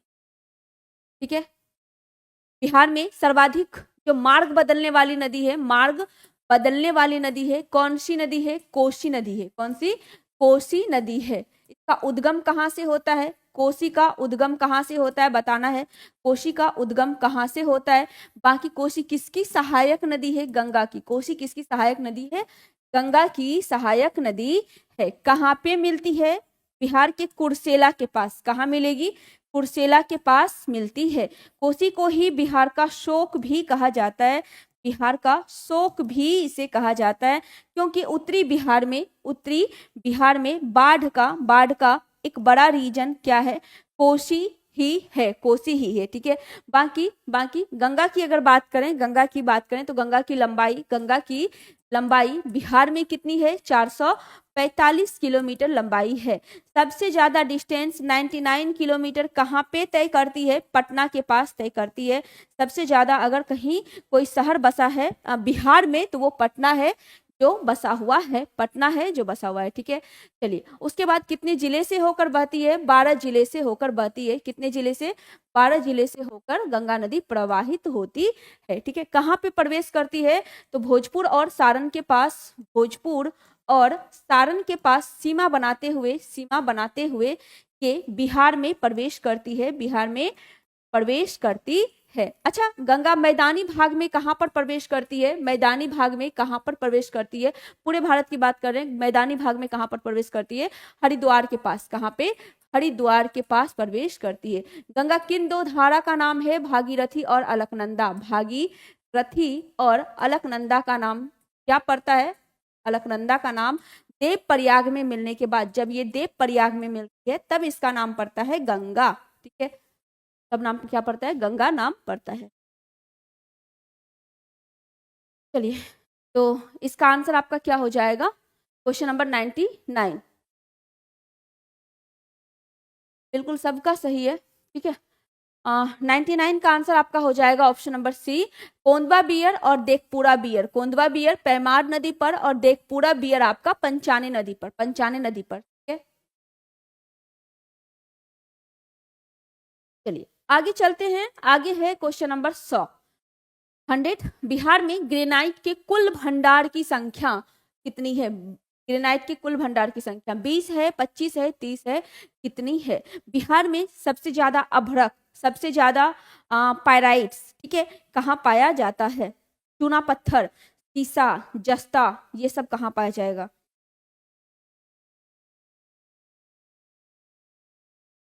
चलिए, बिहार में अगर बात करें यूरेनियम, ठीक है, यूरेनियम,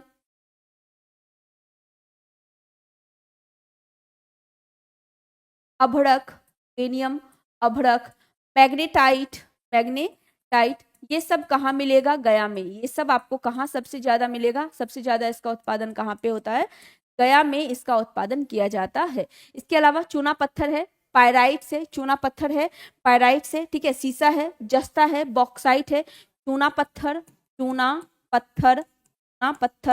पायराइट्स, ठीक है, पायराइट्स, सीसा है, जस्ता है, जस्ता, बॉक्साइट, इस सब के उत्पादन में पहला स्थान किसका है, सब के उत्पादन में पहला स्थान है रोहतास का। किसका है पहला स्थान, रोहतास का पहला स्थान है। और ग्रेनाइट का कुल भंडार की संख्या कितनी है, क्वेश्चन नंबर 100।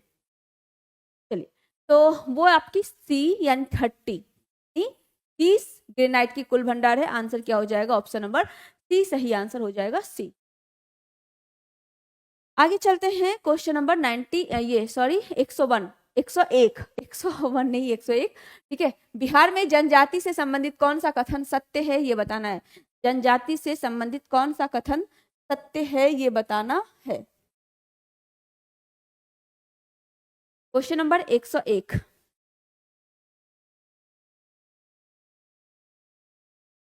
पूरे भारत में अगर हम जनजाति की बात करें, पूरे भारत की जनसंख्या का कितना प्रतिशत जनजाति है, तो 8.6% है। कितना, 8.6% पूरे भारत की जनसंख्या का जनजाति निवास करता है भारत में। ठीक है, बिहार में जनजाति के बारे में यहाँ पूछा जा रहा है आपका कौन सा कथन सत्य होगा। लेकिन अगर जनजाति की बात करें तो सबसे ज्यादा कहाँ पे है, मध्य प्रदेश में है। सबसे ज्यादा जनजाति कहाँ, मध्य प्रदेश में। सबसे ज्यादा मध्य प्रदेश में। लेकिन वही प्रतिशत के हिसाब से पूछें, प्रतिशत के हिसाब से सबसे ज्यादा कहाँ? मिजोरम में। प्रतिशत के हिसाब से सबसे ज्यादा जनजाति कहाँ पे? मिजोरम में मिलेगी। सबसे ज्यादा जनजाति कहाँ? मिजोरम में मिल जाएगी। ठीक है, चलिए उसके बाद कुछ जनजाति है जो इंपॉर्टेंट है, उस जनजाति को अब देख लेंगे। अच्छा, सबसे ज्यादा भारत में कौन सी जनजाति मिलती है? पहला, दूसरा और तीसरा आपको याद होना चाहिए। सबसे ज्यादा भारत में भील, तब गोंड, तब संथाल। भील, गोंड और संथाल मिलेगी।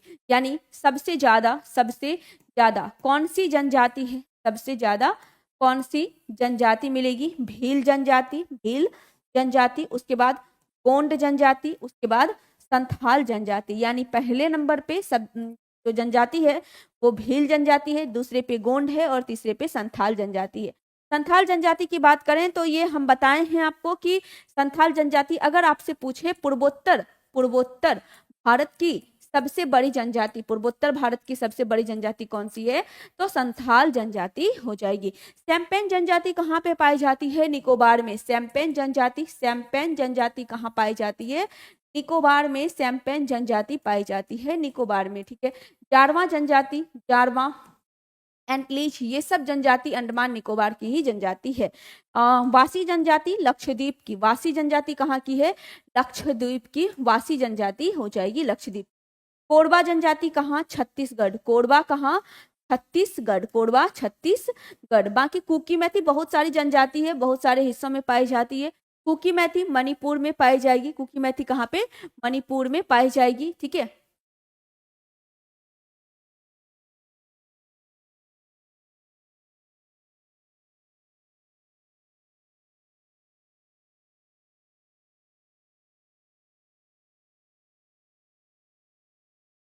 चलिए इसका आंसर क्या होगा? 101 का आंसर क्या हो जाएगा आपका?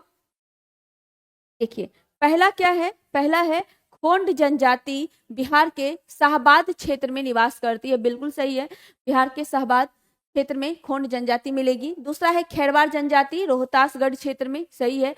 गोराइत जनजाति बिहार के गया और भोजपुर जिले में। गोराइत जनजाति, ठीक है, याद रखेंगे तीनों। गोराइत कहाँ पर? बिहार के गया और भोजपुर में।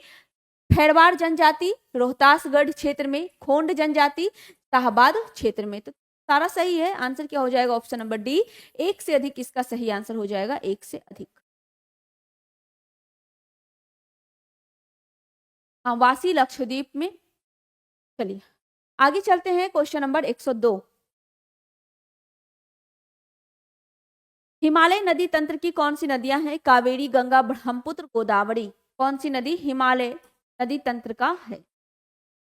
अच्छा, भारत में बहने वाली नदी को हम लोग दो हिस्सों में बांटते हैं। एक आपका हिमालय नदी तंत्र, दूसरा आपका दक्षिण भारत की नदियां। दक्षिण भारत की नदियां जो हिमालय से नदी निकलती है, जिस नदी तंत्र का उद्गम हिमालय होता है,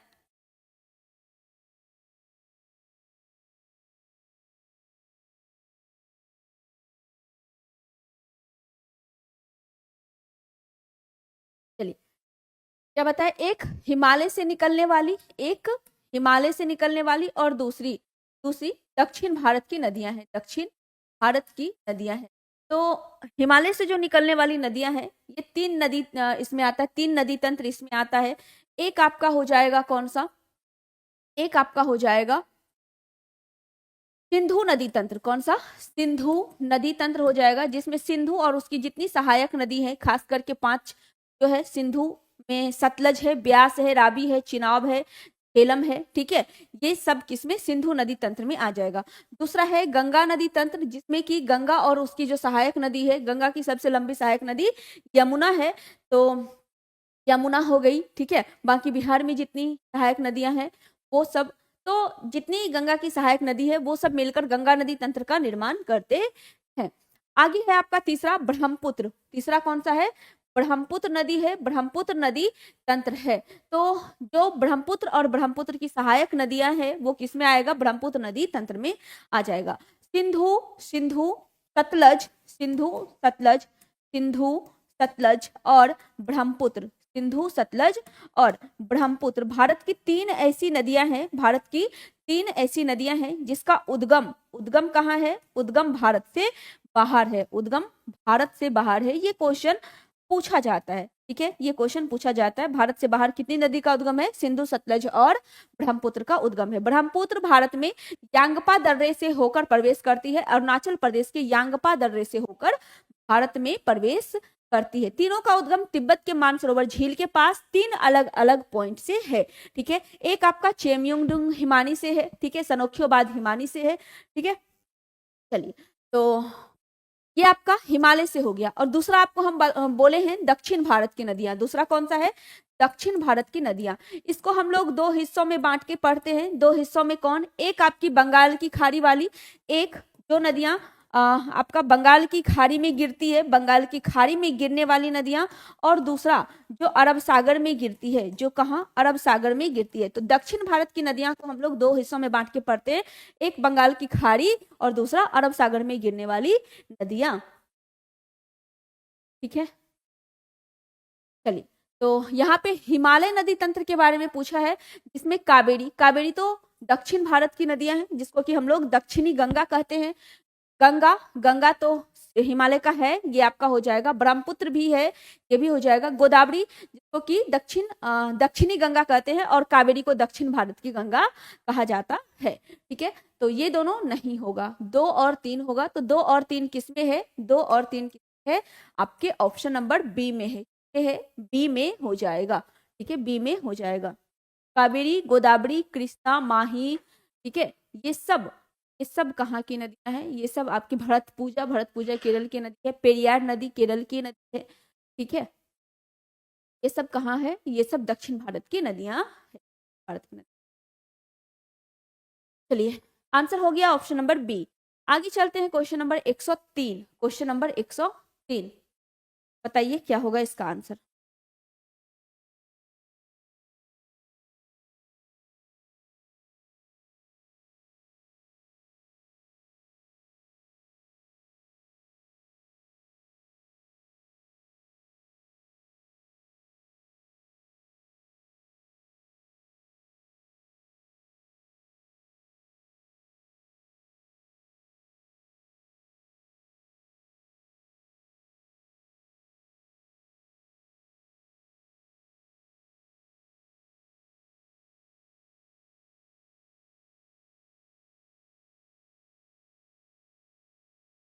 चलिए,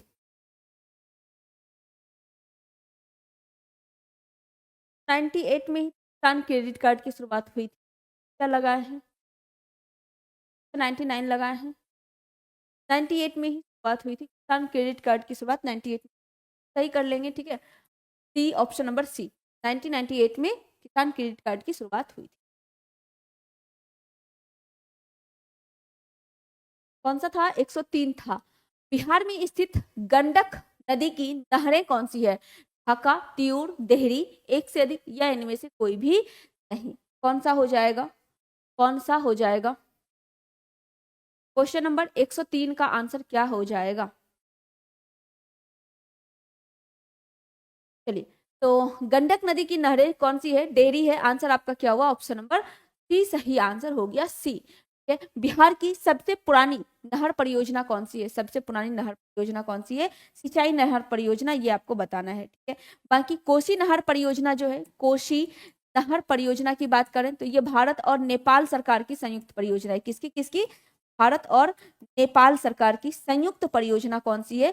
कोसी नहर परियोजना, कोसी नहर परियोजना है। ठीक है, ये 2 शाखाओं में बढ़ती है, 2 शाखा में बढ़कर कोसी नहर परियोजना को बनाया गया। चलिए, आगे चलते क्वेश्चन नंबर 104।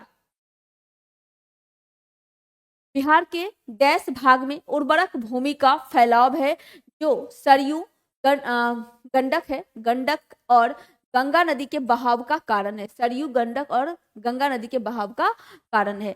दक्षिण होगा, उत्तर होगा, के बाद पूर्वी होगा। कौन सा हो जाएगा? कौन सा हो जाएगा? बिहार में डैश भाग में उर्वरक भूमि का फैलाव है जो सरयू, गंडक और गंगा नदी के बहाव का कारण है। दक्षिण है, उत्तर है, पूर्वी है, एक से अधिक है, या इनमें से कोई भी। क्वेश्चन नंबर 104, आंसर आ रहा है बी। चलिए देखते हैं। सबसे पहले तो यहाँ आप समझ के भी इसको बना सकते हैं, समझ के भी इस क्वेश्चन को बना सकते हैं अगर इसका आंसर नहीं पता है। डैश भाग में उर्वरक भूमि, तो उर्वरक भूमि कहाँ मिलेगी? उर्वरक भूमि मिलेगी आपको गंगा के उत्तरी हिस्से में, है ना, गंगा के उत्तरी हिस्से में आपको उर्वरक भूमियां मिलेगी।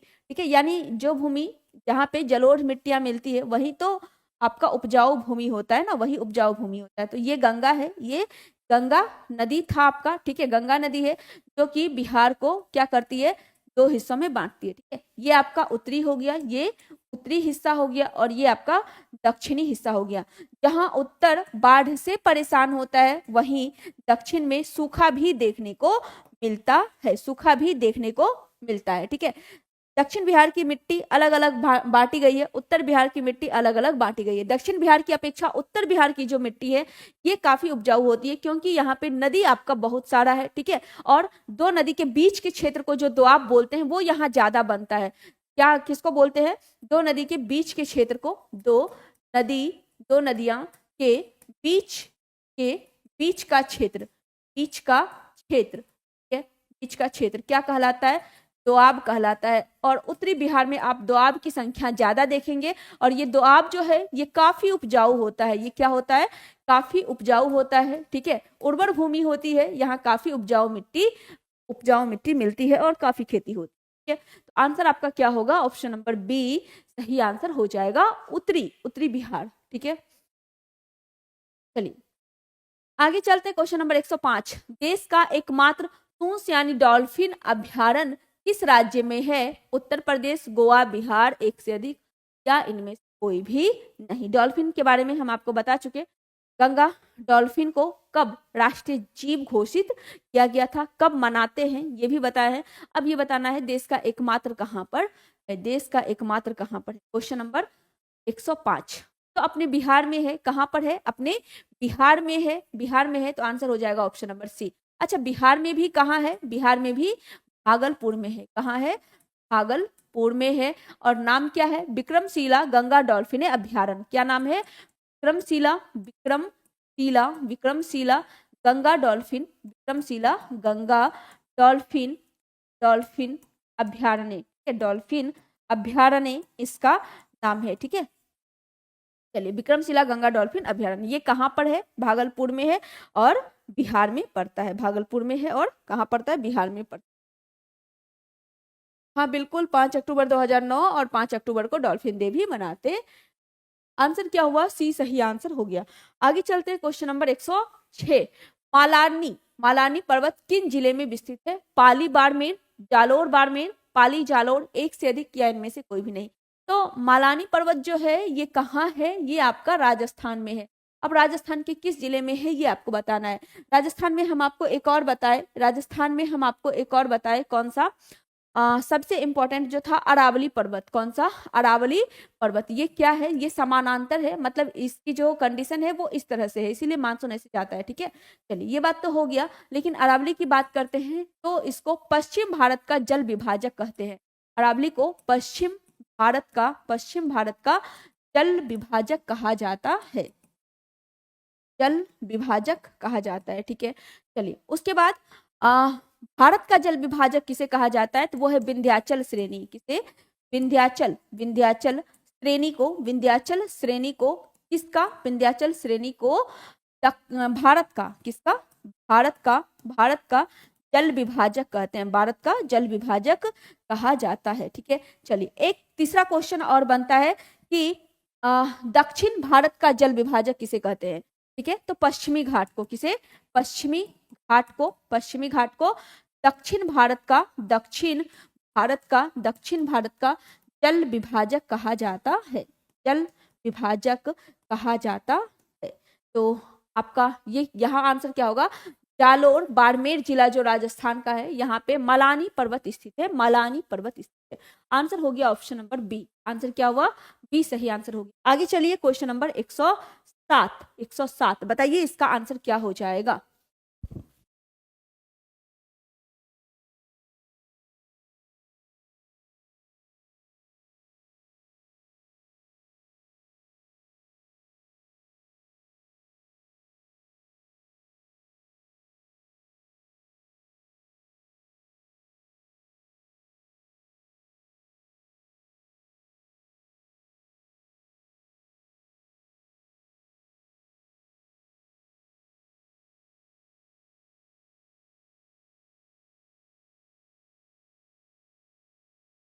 चलिए क्वेश्चन नंबर 107, परियोजना और जिला, बताइए क्या होगा 107 का आंसर। देखते हैं, बांकली बांध कहाँ पे है, जालोर, बांकली बांध जालोर में। उसके बाद सोम कमला अंबा, ये कहाँ, डुंगरूपुर। मारेल बांध सवाई माधोपुर, और जाखम बांध ये आपका हो जाएगा प्रतापगढ़। तो आंसर क्या हो जाएगा, 3 4 2 1। आंसर हुआ option number A, option number A सही आंसर इसका हो गया ए। नेक्स्ट क्वेश्चन नंबर 108, औद्योगिक क्षेत्र है और देश है, क्या पूछ रहा है, कौन सा सही सम्मिलित नहीं है, नहीं है ये आपसे पूछा जा रहा है। कूट के माध्यम से सही उत्तर दीजिए, कौन सा सही सम्मिलित। रूर जर्मनी का क्षेत्र फेमस है, बताए हुए हैं। दक्षिणी न्यू इंग्लैंड यूनाइटेड नहीं, अमेरिका का औद्योगिक प्रदेश है, कहाँ का है, अमेरिका का औद्योगिक प्रदेश आपका हो जाएगा दक्षिणी न्यू इंग्लैंड, ये गलत हो गया। पो घाटी इटली में है, कांतो क्षेत्र जापान में है। तो कौन सा सही नहीं है ये पूछा गया है, कौन सा सही नहीं है, सिर्फ और सिर्फ option number C, option number C. केवल 2 आपका गलत है, केवल 2 आपका क्या है, गलत है। चलिए आगे चलते, क्वेश्चन नंबर 109, संयुक्त राष्ट्र जलवायु परिवर्तन कॉन्फ्रेंस COP 29 का सम्मेलन कहाँ किया गया है, ग्लासगो यूके में, दुबई अमीरात में, बाकू अजरबैजान में, एक से अधिक या इनमें से कोई भी नहीं। कहाँ हो जाएगा COP 29। COP 29 के साथ COP 28, COP 27,